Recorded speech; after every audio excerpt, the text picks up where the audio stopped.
Hello दोस्तों, कैसे हैं आप सब। स्वागत है आप सभी का कॉमिक वर्ल्ड चैनल पर। तो चलिए दोस्तों, शुरू करते हैं राज कॉमिक्स बाय संजय गुप्ता की बांकेलाल सीरीज की लेटेस्ट कॉमिक्स योग निंद्रा।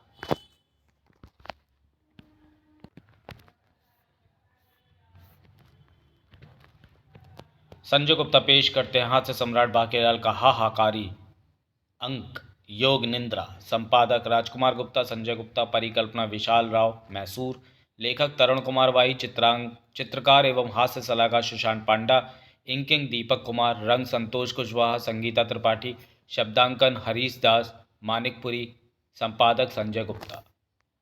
ऐरा गैरा नत्थु खैरा दिवस। इस दिन कोई भी ऐरा गैरा नत्थु खैरा राजा विक्रम सिंह से मिल सकता था। तो सुबह से एक से बढ़कर खूंखार, जालिम और लुक्कड़ नमूनों का तांता राजमहल में लगा हुआ था। आधे नमूनों को झेला जा चुका था, आधे अभी भी बाकी थे। महाराज, मैं आपसे गले मिलना चाहता हूँ। गले लग जा। पर आपकी तोंद बीच में आएगी। तो तू ही बता भाई कि इसको हम कहाँ छोड़ कर आएं। किंतु हम तुम्हें निराश नहीं करेंगे। तुम हमारी तस्वीर के गले लगकर अपनी हसरत पूरी कर लो। अगला। महाराज, नयन सुख अंधा है, नयन सुख बुढ़ा भी है और साथ में विदुर भी। मगर ये नयन सिख कौन है बाबा? महाराज, नयन सिख मैं ही हूँ। अपने पुत्र की चाह में मैं अंधा, बुढ़ा और विदुर हो गया। सोचता हूँ आपको गोद में उठाकर अपनी हसरत पूरी कर लूँ। मुझे डर है बाबा कि कहीं तुम ही ना उठ जाओ। ये लो, मेरी मूर्ति को गोद में उठाकर अपनी हसरत पूरी कर लो। अगला। अगला नहीं, वो अगली थी। पगला नहीं, पगली थी। महाराज, मैं महिषमतिया गांव की सबसे सुंदर कन्या खेप सेना हूँ। महाराज, हमारे गांव में सारे के सारे शरीफ मर्द रहते हैं। मैं सज धज कर घर से बाहर निकलती हूँ कि कोई तो कमबख्त का मारा मुझे छेड़े, लेकिन इतनी मेहनत के बाद भी कोई नहीं छेड़ता। तब मेरे दिल में ख्याल आया कि अब खुद को छिड़वाने की इच्छा मैं हमारे तोंदू महाराज यानी कि आपसे ही पूरी करवाऊंगी। इस दिवस को हमारा पाला उच्चतर के नमूनों से ही पड़ता है। अब इसकी ऊट पटांग इच्छा कैसे पूरी की जाए? महाराज, क्या इस खेबड़ी मेरा मतलब खेब सेना को छेड़ेंगे? शर्त लगा लो रानी। तुम्हारे मोटू बालम ने इसे ना छेड़ा तो नाक के बीच मूछ लगाकर कूटना मौसा बनकर घूमूंगी। थोड़ी ना नुकर के बाद रंग बदलेगा तुम्हारा पति। हम तो इस मामले में अनाड़ी ठहरे। तुम्हें छिड़वाना ही है तो छेड़ू विशेषज्ञ सेनापति मरखब से छिड़ो। इसका छेड़ा तो पानी भी नहीं मानता। महाराज, ये तो बड़ा गबरू लौंडा है। इससे तो मैं बाद में छिड़ जाऊंगी। आज तो मुझे आपसे ही छिड़ना है। मोटा अपनी भला मेरे सर मर रहा है। मरता क्या ना करता, महावीर को महाछेड़ू बनना ही पड़ा। आय हाय छम्मक छल्लो, कहाँ जा रही है? आजा, चलती है क्या 9 से 12? मोटा तो पारंगत छेड़ू लगता है।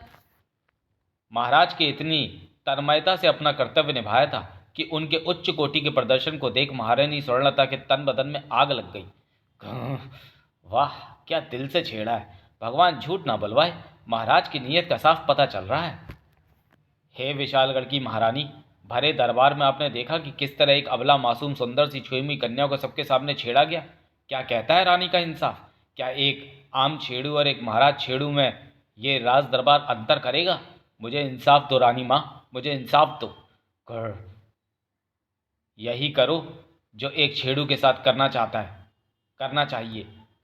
यही तो थी मेरी असली इच्छा कि कोई मुझे छेड़े और मैं अपनी जूते से उसकी सुताई करूं। कर सुंदर लड़की को देखकर अभद्र टिप्पणी करता है, मुंह से ध्वनि निकालता है, 9 से 12 जाएगी मेरी जूती। बच गया तू बेटा मरखप। सही खेल गई खेबड़ी। अंततः सारे पगलैटों के जाने के बाद महाराज की जय हो। मेरा नाम चमचा सिंह है और मैं चमचागिरी की कला में बहुत माहिर हूँ। ज़रा विस्तार में बताओ, ये काम का बंदा लग रहा है। महाराज, चमचागिरी अर्थात लोगों के बारे में सही राय देना, उनकी खूबियों को सराहकर उन्हें उत्साहित करना ताकि वो और अच्छा काम कर सके। वाह, ये तो बहुत अच्छी कला है। आप कुछ दिन महल में रुककर हमारी चमचागिरी क्यों नहीं करते? मैं तो आप जैसे महानतम लोगों की ही खोज में रहता हूँ। यह तो मेरा सौभाग्य है महाराज। वाह, यह सुनकर बाकेलाल कितना खुश होगा। जाने वो अभी तक राजदरबार में क्यों नहीं आया? आजकल काफ़ी देर तक सोता है मेरा बाकू। बाकेलाल बेवजह नहीं सो रहा था और भाई बाके सब चंगा? शिक्षा शास्त्री के बच्चे, कहाँ मर गए थे तुम? मैं तो तुम्हारे सामने ही मरा था बाकेलाल। अबे बुड्ढे कूसट, मेरे कहने का मतलब ये था कि तुमने मरते समय कहा था कि तुम मेरे सपने में आओगे और मुझे विक्रम सिंह को मारने का उपाय बताओगे। मैं कब से तुम्हारे सपने में आने की राह देख रहा था। ओह, दरअसल बात ये हुई बाकी कि मरते ही मेरी आत्मा को मुक्ति मिल गई थी। मुन्नी मिल गई थी, जो कभी जवानी में नाच नाच कर मेरे लिए बदनाम हुई थी। वो भूतनी बनकर आज भी नाच रही थी। मैं उसका नाच देखना तो नहीं चाहता था, क्योंकि मुझे शीला का नाच पसंद था। परंतु मैं भी ताज़ा ताज़ा मरा था। सोचा जब तक शीला मिले मुन्नी का ही नाच देख लूँ। बस वही थोड़ा समय लग गया। तो अब शीघ्रता से बताओ कि घुस पकड़म यंत्र की मदद से मैं किस प्रकार से विक्रम सिंह के सपने में घुसकर उसकी हत्या कर सकता हूँ। बाकेलाल सुन, सपने के लिए नींद का आना आवश्यक होता है। इस यंत्र की मदद से ही नींद में भी जा सकते हैं।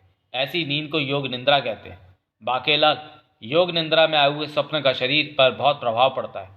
याद रखना, यदि स्वप्न में स्वप्न देखने वाले की मृत्यु हो जाए तो वास्तव में भी वो टपक जाता है, अर्थात उसकी मृत्यु हो जाती है।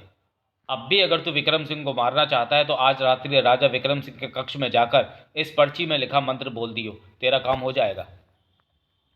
तो फिर बाकीलाल, तुम तो जानते ही हो कि मरने से पहले मैं नन्हे मुन्ने बच्चों को नन्हे मुन्ने गीत सुनाकर उन्हें शिक्षा देता था। आज मुझे फिर वही खुजली हो रही है। अब यहाँ पर बच्चे तो हैं नहीं, इसलिए तुझे ही गीत सुनाता हूँ। अगर तू ये गीत नहीं सुनता है तो मैं तुझे योगेंद्रा के नियम नहीं बताऊंगा। ठीक है बुड्ढे, सुना अपना गीत। अद्दू कद्दू चढ़ बैठा दीवार, अद्दू कद्दू को पड़ी लाते चार। अद्दू कद्दू गिर गया, गिर कर फट, गिर गया, गिर कर गया फट। उसको जोड़ने में सबकी हवा हो गई संट। अर्थात हाजमा खराब होने पर हवा संट हो जाती है। वाह वाह वाह वाह। शिक्षा शास्त्री का यह गीत आगे चलकर हमटी डमटी के नाम से मशहूर हुआ। बहुत अच्छे बाकेला। अब योग निंद्रा के खास नियम सुन। स्वप्न में तू किसी से ये नहीं कह सकता कि तू स्वप्न में है। एक बार जो स्वप्न देख लिया तो उसे बदल नहीं सकते। इस स्वप्न में विक्रम सिंह की सेना नहीं होगी और ना ही उसके पास कोई शस्त्र होगा। तू उसको मरवा तो सकता है, परंतु स्वयं उसको अपने हाथों से मार नहीं सकता। ठीक है शिक्षा शास्त्री जी, नियम कानून भी कोई चीज़ होती है। अब तू भाड़ में जा और मुन्नी शीला रजिया जलेबी जिसका नाच देखना है देख। महाराज, तो मैं कह रहा था कि आपकी तोन तो बड़ी लाजवाब है। ऐसी तोन तो मांगने से भी नहीं मिलती। भला किसकी मजाल है कि ऐसी तोन वाले राजा की ओर कोई आंख उठाकर भी देखे। आपको तो तोन सम्राट की उपाधि मिलनी चाहिए। वाह मेरे चमचा सिंह, क्या बात कही है। अरे वो देखो, मेरा प्यारा बाकेलाल भी आ गया। महाराज, इस बाकेलाल की बोधी तो एकदम मरी हुई चुईया की पूंछ लगती है, वो भी इतनी ही सुंदर होती है। कौन है ये कमबख्त? ये मेरी तारीफ कर रहा है या मेरा उपहास उड़ा रहा है? आओ बाकेलाल, ये हमारे अतिथि हैं। ये हमारी चमचागिरी करने के लिए आए हैं और हमें तो बड़ा मज़ा आ रहा है अपनी चमचागिरी करवा कर। चमचा सिंह, थोड़ी बाकेलाल की भी चमचागिरी करो। वाह वाह, इनके चेहरे पर तो लोमड़ी जैसी मक्कारी, मेरा मतलब चतुरता दिखाई देती है। आंखों में सियार मतलब सूर्य जैसी चमक है और हृदय में प्राण लेने और देने मतलब प्रेम लेने और देने की भावना भरी है। मैं तो कहता हूँ कि ये पुरुष ही नहीं है, महापुरुष है। वाह वाह वाह वाह वाह वाह वाह। बेटे चमचे, अभी तो मैं दूसरे चक्कर में हूं, वरना तुझे अपनी चमचागिरी करने का मजा चखा था। मेरी भी चमचागिरी करो चमचा सिंह। उसके लिए तो महाराज है ना महारानी जी। सही कहा, एक पत्नी की चमचागिरी एक पति से अच्छा कोई नहीं कर सकता। हमारे वीर सेनापति की भी शान में गुस्ताखी, मेरा मतलब है कि कुछ चमचागिरी सेनापति जी की भी करो। मेरी तो रहने ही दे महाराज, ये कमत चांदी की चादर में लपेट कर जूते मार रहा है। वैसे तो दुश्मनों को हो जाता है इनका नाम सुनकर दमा। कोई गलती भले ना करे, पर चाहिए इनको क्षमा। जब भी मुसीबत हो यही पार लगाते हैं बेड़ा। कोई ऐसी कन्या नहीं जिसे इन्होंने ना छेड़ा। भाई वाह चमचा सिंह, तुमने तो मुझे देखते ही मेरे अंदर की वीरता भांप ली। महाराज, मेरी तरफ से हीरो का एक हार अब चमचा सिंह को दे दे। इसका मुंह बंद करवा, वरना ये चमचागिरी के बहाने मेरी पोल पट्टी खोलता रहेगा। इस प्रकार सारा दिन चमचागिरी चलती रही और बाकी को जिस मौके की तलाश थी वो उसे रात को ही हासिल हुआ। हर कोई सो चुका है। महारानी जी को मैं पहले ही काल रात्रि की पट्टी पढ़ा चुका था, इसलिए वो एक हफ्ते तक मुच्छड़ के साथ नहीं सोएंगी। मोटा घोड़े बेच कर सो रहा है। चल बेटा बाकेलाल, अंदर और घुमा दे घुस पकड़म यंत्र इस मोटे के सिर पर। योग निंद्रा से बाकेलाल विक्रम सिंह के सपने में प्रवेश कर गया। इस बार नहीं बचेगा मोटा। और फिर बाकेलाल, ये कहाँ आ गए? हम यूं ही साथ साथ चलते। महाराज, ये तो कोई भयानक वन प्रतीत होता है, परंतु हम यहाँ आए कैसे और कब, मुझे कुछ याद नहीं आ रहा। लगता है हम शिकार के लिए निकले और रास्ता भटक कर यहाँ आ गए हैं, पर हमारे पास ना तो अस्त्र शस्त्र हैं और ना ही कोई लाव लश्कर। अरे, इस जंगल में रोने की आवाज़ कहाँ से आ रही है? चलिए चलकर देखते हैं। थोड़ी दूर चलने के बाद वो देखिए महाराज, वो ऋषि रो रहा है। उड़प्पा दी क्यों, ओए बेड़ा गर्क हो गया मेरा। उसकी माँ भी कहीं मरी हुई नहीं दिख रही, फिर वो क्यों रो रहा है? इसकी उम्र तो देखिए, इसके तो खुद के पांव कब्र में लटके हुए हैं। इसकी माँ तो कब की लुढ़क चुकी होगी। चलो उससे पूछे कि आखिर बात क्या है।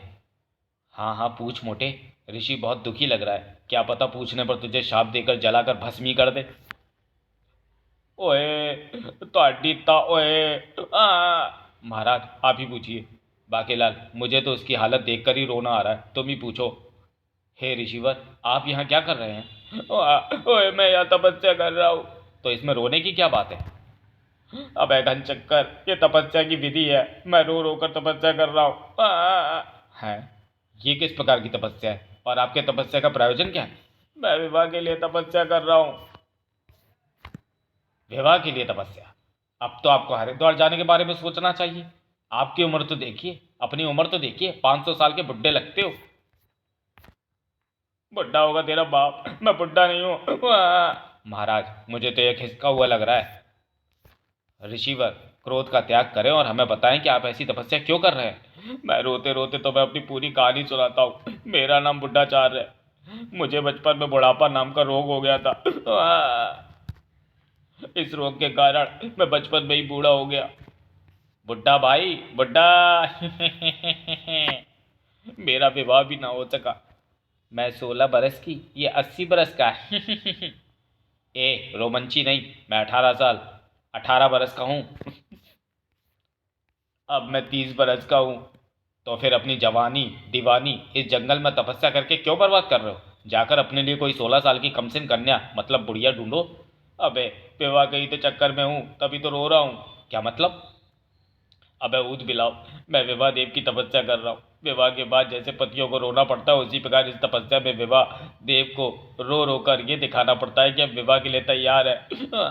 और तो और नगर में हो रहे सभी विवाह समारोह में जा जाकर झूठा भोजन चुरा चुरा कर खाना पड़ता है और वहां से पिट कर आना पड़ता है। कई वर्षों तक ऐसा करने के पश्चात ही विवाह देव को यकीन होता है कि यह मानव पति बनने के लिए तैयार है।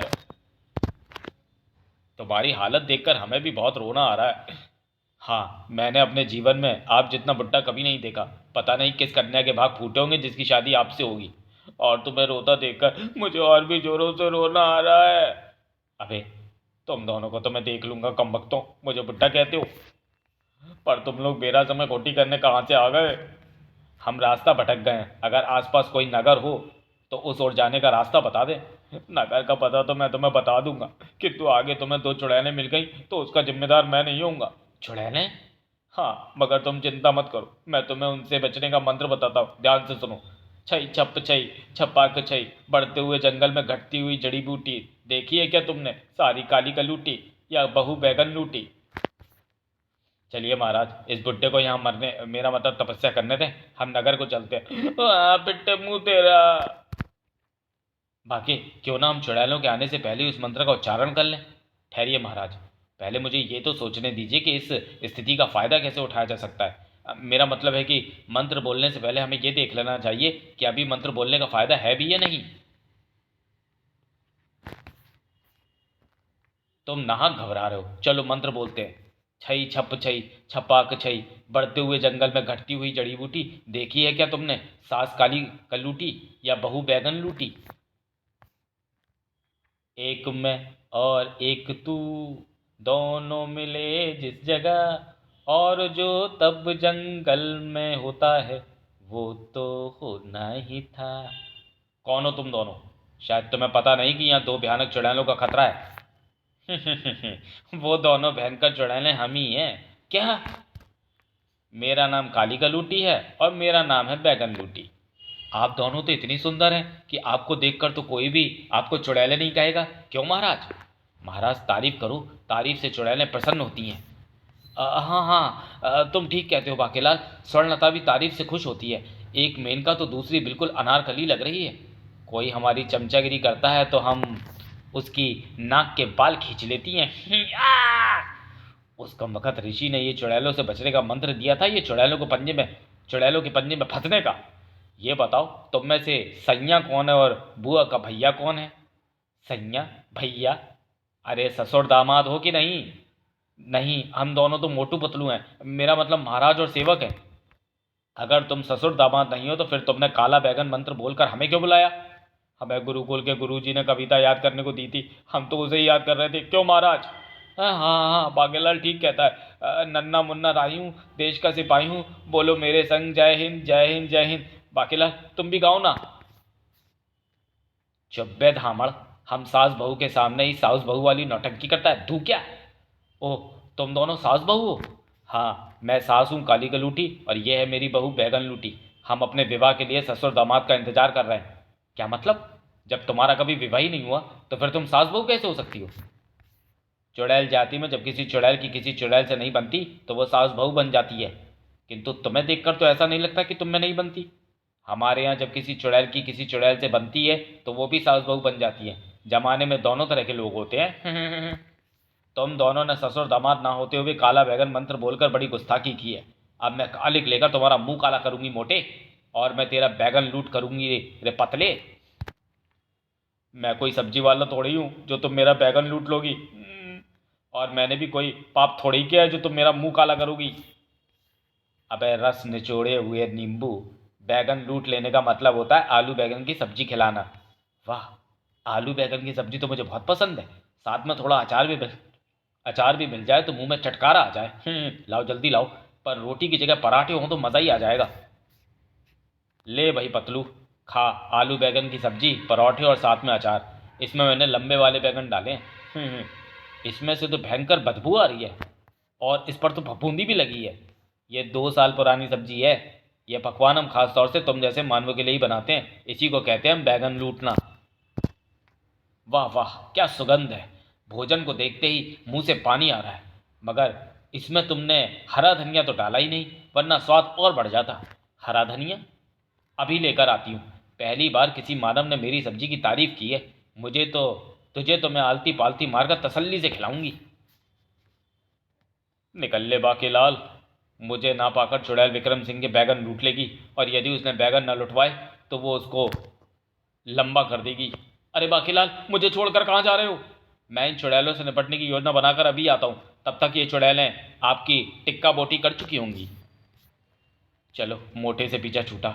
अब सपना खुलते ही मैं विशालगढ़ का राजा बन जाऊंगा। वारे शिक्षा शास्त्री, तेरा जवाब नहीं। बाकीलाल रुको, अकेले अकेले कहाँ जा रहे हो? हमें साथ ले लो जहाँ जा रहे हो। नहीं, मेरे कान बज रहे होंगे।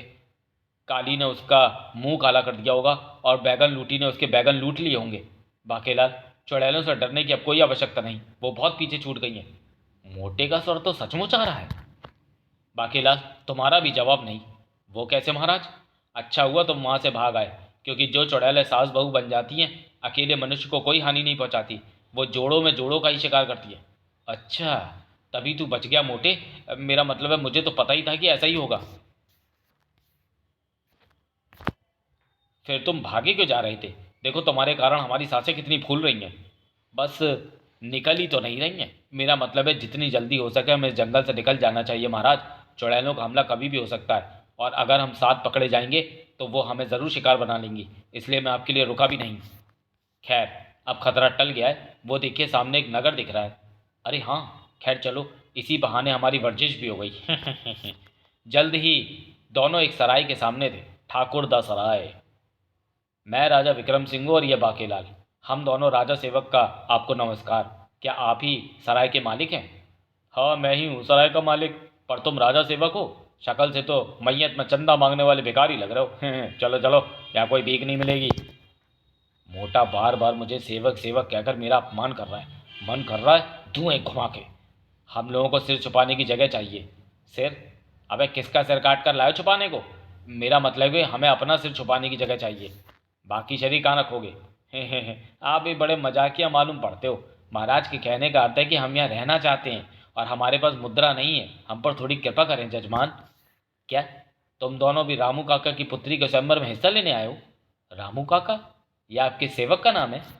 खामोश। रामू काका हमारे राजा का नाम है। उनकी पुत्री सपन बाई का कुछ दिनों में स्वयंवर होने वाला है। दूर दूर से युवक उस सुंदरी से विवाह करने आए हैं। उसका चेहरा आज तक किसी ने नहीं देखा, पर सुना है वो बहुत सुंदर है। नहीं, हम स्वयंवर में हिस्सा लेने नहीं आए, हम राह भटक गए। हम लोगों को कुछ दिन यहाँ रुकने दीजिए। मैं तुम्हें यहाँ रुकने की जगह दे सकता हूँ, किंतु तुम्हें मेरी जीवनी सुननी होगी और मेरे साथ योग भी करना होगा। मजबूरी है। सुनाओ अपनी कहानी। तो फिर सुनो मेरी जीवनी। मेरा नाम योगी ठाकुर है। मुझे बचपन से ही योग करने का शौक था। योग करने से पूर्व मैं बत्ती देव के आगे बत्ती जलाता था। जय हो बत्ती देव की। उस दिन योग करने से पूर्व मैं बत्ती जलाना भूल गया। यह है टंगड़ी उठा योग। इसमें माहिर होने पर कोई भी दोनों टांगे उठाकर चल सकता है, अर्थात सिर के बल। मेरी इस हरकत से बत्ती देव ने क्रोधित होकर मुझे शाप दे दिया। तूने मेरे लिए मेरे दिए में बत्ती बनाकर नहीं डाली, मैं तुझे शाप देता हूं। तू भूल भुलैया नामक रोग का शिकार हो जाएगा। इस रोग में मनुष्य अपना कार्य करते करते भूल जाता है। नहीं। एक दिन मैंने अपने माता पिता को शवासन सिखाया। जब वो आसन कर रहे थे तो मैं भूल गया। माँ, पिताजी, आप मर गए। मैं अनाथ हो गया। अरे, दोनों एक साथ मर गए? हमें क्या, चलो भाई पड़ोसी का फर्ज अदा कर दे। हाय माँ, हाय बापू, मेरी भूल से आपका जीते जी दाह संस्कार हो गया। तुम दोनों कौन हो और यहाँ क्या कर रहे हो? लगता है तुम दोनों भिखारी हो। यहाँ भिखारियों के लिए कोई जगह नहीं है, चलो भागो। बाकेलाल, लगता है वो फिर भूल गया, इसे याद दिलाना होगा। आप इस सराय के मालिक हैं और हम यहाँ कुछ दिन के लिए रहने आए हैं। हमारे पास धन भी नहीं है, इसलिए हम आपकी मनहूस कहानी सुन रहे हैं। आप बता रहे थे कि आप किस तरह अनाथ हो गए। ओह हाँ, याद आया। अच्छा, अब आगे की कहानी सुनो। अकेला कब तक रहता, मैंने छिछोरी नाम की एक सुंदर कन्या से विवाह कर लिया। मेरे विवाह के पश्चात मुझे दो पुत्री हुई, किशोरी और मुंहजोरी। छिचोरी छरहरी बनी रही, इसके लिए मैंने उसे योग सिखाता था। ये भुट्टा योग है। इसे करने से बदन भुट्टे के समान छरहरा बना रहता है। मगर तुम दोनों कौन हो? शक्ल से तो भुट्टे बेचने वाले लग रहे हो। शिक्षा शास्त्री के बच्चे, ये किस तरह के सपने में फंसा दिया। हम दोनों आपकी सराय में रुकने आए हैं और धन न होने के कारण आपकी बेहुदा कहानी सुन रहे हैं। आप बता रहे थे कि किस तरह आप अपनी पत्नी को योग सिखा रहे थे। ओह हाँ, याद आया। अब आगे सुनो। एक दिन मैं उसे प्राणायाम सिखा रहा था। सांस रोक लो छिचोरी। फिर मैं अपनी भैंस राम प्यारी को चारा पानी देने चला गया और छिचोरी को सांस लेने के लिए कहना भूल गया। ले राम प्यारी, चारा खा ले। मुझसे कितना प्यार करता है, अपनी पत्नी को भूलकर मुझे चारा खिलाता है।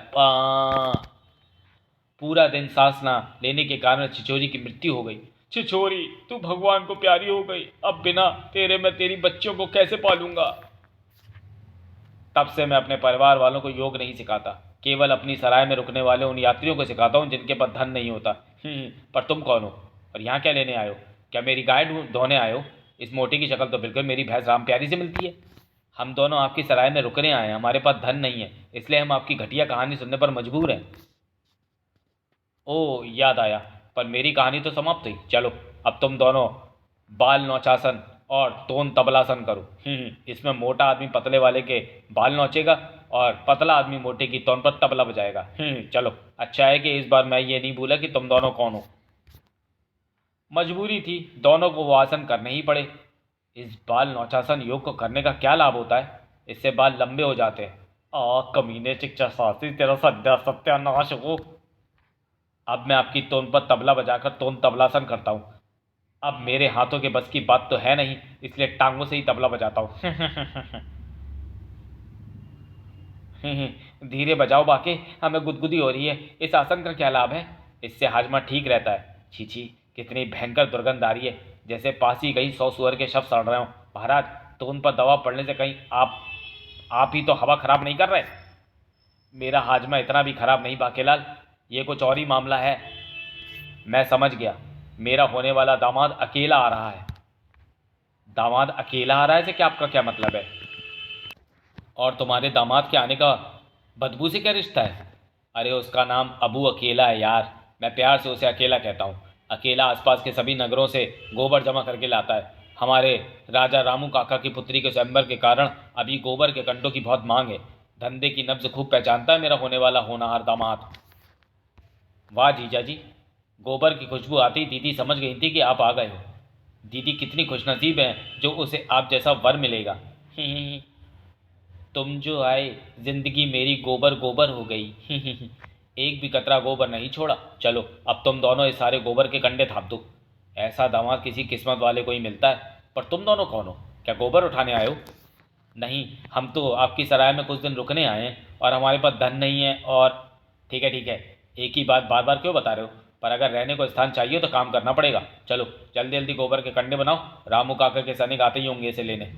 हम अभी मुंह हाथ धोकर आते हैं बाके, तब तक तुम मोर्चा संभाल लो। बांके और गोबर के कंडे बनाएगा? कभी नहीं। और बेटा ससुर दामाद, तुझे तो मैं ऐसा मजा चखाऊंगा कि 7 जन्मों तक नहीं भूलेगा। ओह अरे, क्या हुआ? मुझे अभी अभी भगवान शंकर की भविष्यवाणी हुई है। नास पीटे झूठे, भगवान शंकर क्या फालतू बैठे हैं तो मैं भविष्यवाणी करने के लिए? मुझ पर भगवान शंकर की असीम कृपा है। तो मैं नहीं सुननी तो मत सुनो। वैसे बात तुम्हारे ही लाभ की है। मेरे लाभ की बात? भला क्या, जल्दी बताओ। योगी ठाकुर जी, मुझे सपने में भगवान शिव ने कहा है कि यदि आप दोनों ससुर दामाद जंगल में जाकर काला बैगन मंत्र बोलोगे तो आपकी भूलने की बीमारी ठीक हो जाएगी और दामाद जी के गोबर के व्यवसाय में भी बहुत लाभ होगा। क्या सच? ये तो बहुत अच्छी बात है। हम दोनों ससुर दामाद जंगल में जाकर काला बैगन मंत्र जरूर बोलेंगे। किंतु अगर हम जंगल चले गए तो फिर गोबर के कंडे कौन बनाएगा? क्योंकि मेरी पुत्रियों का यह आराम करने का समय है। तब तक तू उस मोटे के साथ मिलकर गोबर के कंडे बनाएगा। अगर कंडे समय पर महल में नहीं पहुंचे तो रामू काका बहुत नाराज हो जाएगा। मगर ध्यान रहे, मेरी पुत्रियों के आराम में कोई खलल नहीं पड़ना चाहिए। और हाँ, भागने की चेष्टा की तो मेरा कुत्ता रे मामा रे तो मैं चीर फाड़ कर खा जाएगा। ठीक है, गोबर के आसपास ही रहना। बड़े खतरनाक कुत्ते खानदान का हूँ मैं। गुस्सा आ जाए तो फट्टे चक देता हूँ। तब बाकेलाल ने उसे काला बैगन मंत्र बता दिया। चल भाई दामाद आ, तुझे घुमा के लाता हूँ।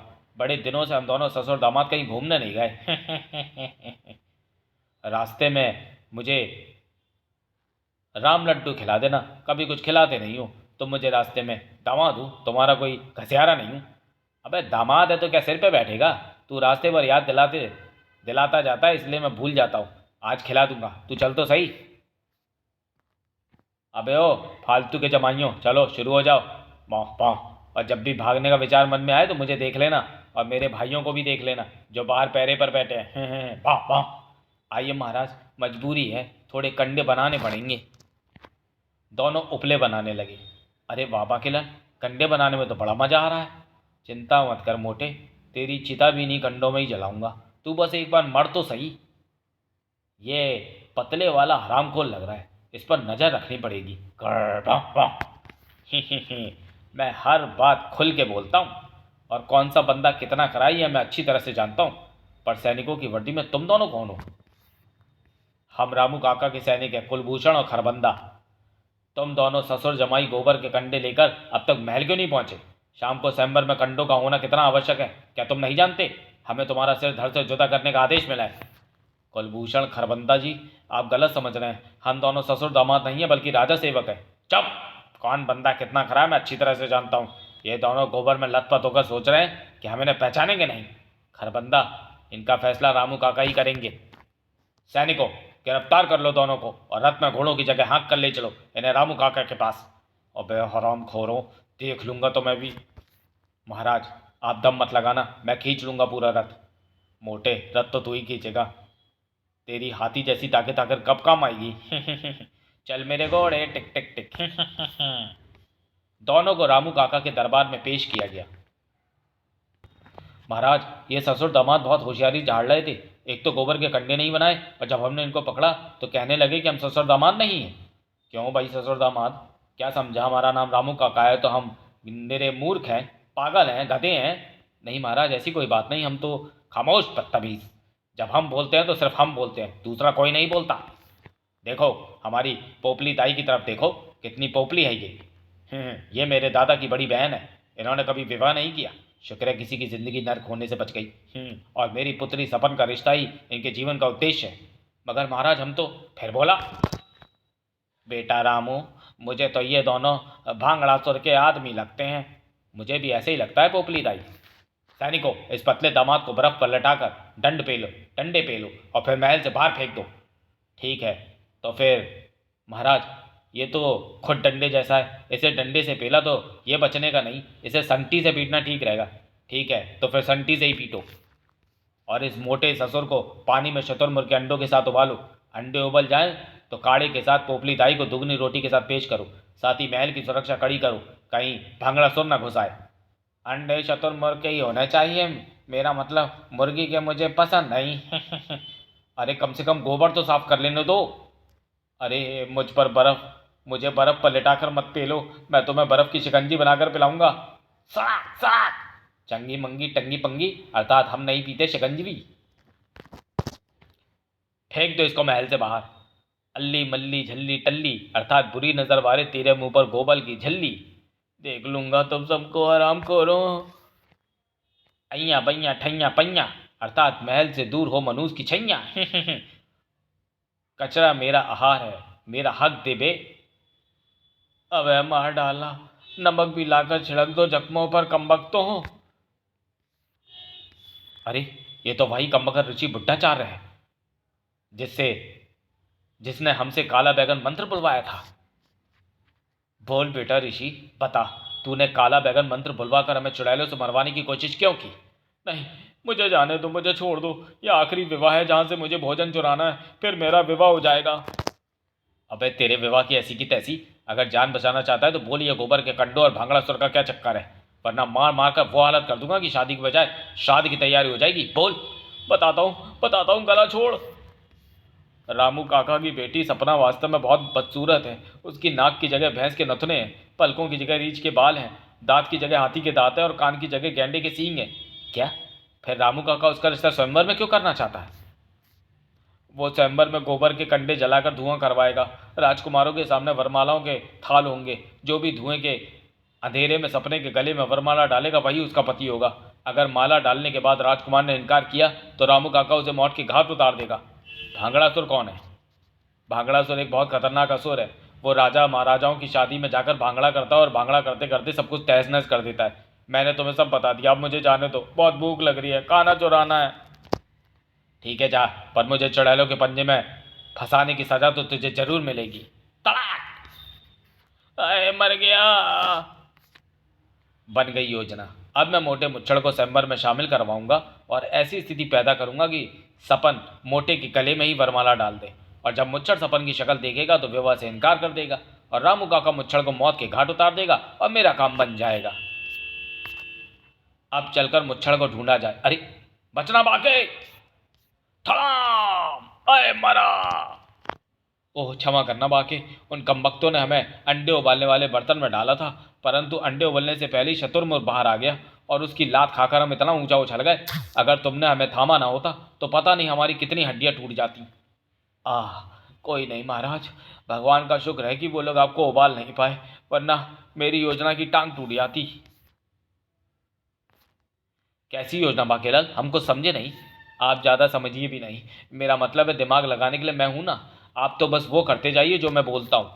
बाके विक्रम को अपनी योजना समझाता चला गया। मगर बाके, हम तो पहले से ही विवाहित हैं और तुम हमें स्वयंवर में हिस्सा लेने को कह रहे हो, और वो भी चोरी छिपे। ओहो, आपको सिर्फ स्वयंवर में हिस्सा लेना है महाराज, स्वयंवर जीतना नहीं है। और अगर मेरी योजना सही रही तो हम शीघ्र ही मुसीबत से बाहर निकल जाएंगे। ठीक है बाकी, जैसा तुम ठीक समझो। तो फिर आइए मेरे साथ, पहले ज़रा हम अपना हुलिया दुरुस्त कर लें। तुम दोनों फिर आ गए? अरे तुम ससुर दामाद नहीं हो? नहीं महाराज, हम तो राजा सेवक हैं। ये हैं मेरे राजा विक्रम सिंह और मैं हूं उनका सेवक बाकेलाल। नाम तो सुना ही होगा। ये यहाँ राजकुमारी सपन के स्वयंवर में हिस्सा लेने आए हैं। ओह, और मैं समझा तुम लोग भांगड़ासुर के आदमी हो। कोई बात नहीं महाराज, कभी कभी ऐसा हो जाता है। स्वयंवर आरंभ हो गया। स्वयंवर आरंभ होने वाला है बाकी, तुम्हारी योजना क्या है? बस तमाशा देखना है महाराज, तेरी मौत का। कंडे जलाओ। चारों ओर तीखा का धुआं फैल गया। आह, धुएं में आंखें खुली नहीं रख पा रही हैं। अबे देख कर क्या करेगा, शादी के वक्त तो वैसे भी सबकी आंखें बंद हो जाती हैं। वरमाला आने दे गले में।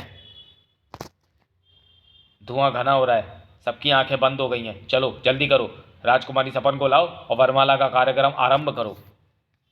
चलो बेटी, इससे पहले कि इनकी आंखें खुल जाएं, शीघ्रता से जो भी वर तुम्हें पसंद हो उसके गले में वरमाला डाल दो। जो आज्ञा पिताश्री। अच्छा हुआ मैंने पहले ही अपनी आंखों में मत बह नामक बूटी का रस डाल लिया, जो कि राजा और राजकुमारी ने भी डाल रखी है। अब मेरी आंखें बंद नहीं होंगी। जैसे ही राजकुमारी पास आएगी मैं बोटे को आगे कर दूंगा ताकि राजकुमारी सपन वरमाला मोटे के गले में डाल दे। मगर तभी एक पंजाबन कुड़ी पटाखा दिल चुरा के ले गई हो, सोना सोना दिल मेरा सोना। भागो, भांगड़ा चोर आ गया, भागो भागो। इस कमबख्त के मारे भांगड़ा चोर को भी अभी आना था। रुक जाओ बे, सब भाग जाओगे तो मैं अपनी कहानी क्या तेरी ताऊ को सुनाऊंगा। मेरा नाम भांगड़ासुर है और मैं बहुत गरीब असुर हूँ। जब बाकी असुर स्वादिष्ट मनुष्य का भोजन करते हैं तब मेरे परिवार को सूखी मुर्गी और बकरी से पेट भरना पड़ता था। हमारी गरीबी के कारण मेरी शादी में कोई भांगड़ा करने नहीं आया। हम असुरों की शादी में भांगड़ा करना जरूरी होता है। भांगड़ा न होने पर शादी अधूरी रह जाती है, तो मेरी शादी भी अधूरी रह गई। मेरी होने वाली बीवी गिद्दापुरी में गिद्दापुर गिद्दासुरी सुरी भी इसी गम में याददाश्त खोकर गुम हो गई। तब से मैं हर अमीर की शादी में जाकर भांगड़ा करता हूँ। मेरी नहीं हुई तो मैं दूसरों की भी क्यों होने दूँ। इसी बात पर मैं भांगड़ा शुरू करता हूँ। अब जिसे भागना है भाग लो। हो एक पंजाबन कुड़ी पटाखा दिल चुरा के ले गई, ओ सोना सोना दिल मेरा सोना। तभी बचाओ बचाओ, ये दोनों चुड़ैलें हमारे बैगन लूटना चाहती हैं। मेरी आंख में पानी आ रहा है, कुछ भी दिखाई नहीं पड़ रहा है। अब तो तुम हमसे विवाह करके ही बच सकते हो। अरे ये क्या, मैं रसोई घर जाने की जगह स्वयंवर में आ घुसा। यहाँ तो चारों ओर धुआं धुआं हो रहा है, मेरे आंसू भी निकल रहे हैं और कुछ दिखाई भी नहीं दे रहा है। बेटा रामू, जरा बत्ती तो जला, इतना अंधेरा क्यों हो रहा है और ये भगदड़ क्यों मच रही है। बेटी जल्दी करो, वरमाला का कार्यक्रम जल्दी से पूरा करो। हाँ हाँ जल्दी करो, ये रहा दूल्हा सामने, डाल दो वरमाला। बाकी ये क्या कर रहे हो। पहले राक्षस आया और फिर चुड़ैल। भागो भाई भागो, हम यहाँ शादी करने आए हैं, मरने नहीं। कहाँ है वो दोनों ससुर दामाद। दोनों काला बैगन मंत्र बोलकर भाग नहीं सकते। भांगड़ा किए बिना शादी नहीं हो सकती। मेरा गला कौन दबा रहा है। गला सपने के अंदर नहीं, सपने के बाहर दबाया जा रहा था। मैं चमचा सिंह के वेश में चमचासुर नामक दैत्य हूँ। हा, मैंने दिन में राजाओं की चमचागिरी करता हूँ और रात में जब वो प्रसन्न होकर सो रहे होते हैं तो मैं उनका गला दबाकर उन्हें मार देता हूँ। ऐसे 3 राजाओं को मारकर मुझे चमचा राज की उपाधि मिल जाएगी। अरे ये मैं किसका गला दबा रहा हूँ। ओ नहीं, अबे तू मेरा गला दबा रहा है। सैनिकों जल्दी आओ, हमारे कक्ष में दैत्य घुस आया है और वो बाकी लड़का गला दबा रहा है। सैनिकों को बुलाने की क्या आवश्यकता है, मैं तो वैसे ही मर रहा हूँ। देखो मेरे गले से खून बह रहा है। मुझे शाप मिला हुआ था कि यदि मैं राजा को छोड़कर किसी और का गला दबाऊंगा तो मेरा गला कट जाएगा। बाकीलाल, यहाँ तो मैं अकेला ही सोया था। तुम शायद इसलिए आकर सो गए होगे ताकि तुम्हें अवश्य भोले शंकर ने ऐसा होने की भविष्यवाणी कर दी होगी। अब वो आपको तो पता ही है महाराज कि भगवान शंकर की मुझ पर कितनी कृपा है। चमचा के बच्चे, तेरा सत्यानाश जाए। उसी रात बाके को शिक्षा शास्त्री स्वप्न में मिला। बाके, जानता है सपने में आगे क्या हुआ। तुम्हारे सपने की बीप बीप बीप मुझे कैसे पता होगा, मैं तो सपने से बाहर आ गया था। मैं बताता हूँ। बूढ़ाचार्य ने गलती से पोपली दाई को वरमाला पहना दी। दोनों का विवाह हो गया। ससुर दामाद ने दोनों चुड़ैलों को वरमाला पहना दी, उनका भी विवाह हो गया। राजकुमारी सपन वास्तव में भांगड़ासुर की कोई पत्नी गिद्दासुरी निकली, उनका भी विवाह संपन्न हो गया। फिर सब लोगों ने एक साथ मिलकर भांगड़ा भी किया। सौले बुड्ढे, भाड़ में गया तेरा मनुष्य स्वप्न। अरे बाकीलाल छोड़, क्या कर रहा है, मरे हुए को दोबारा मारेगा क्या। बुड्ढे, मुझे ऐसा स्वप्न दे जिससे मैं उस मोटे की गर्दन मरोड़ सकूं। चिंता ना कर बाकी, अगली अमावस्या को विक्रम देखेगा अपना अंतिम स्वप्न समाप्त। तो चलिए दोस्तों, वीडियो को यहीं समाप्त करते हैं और मिलते हैं बाकीलाल सीरीज की किसी अगली कॉमिक्स में अगले वीडियो में। तब तक के लिए धन्यवाद।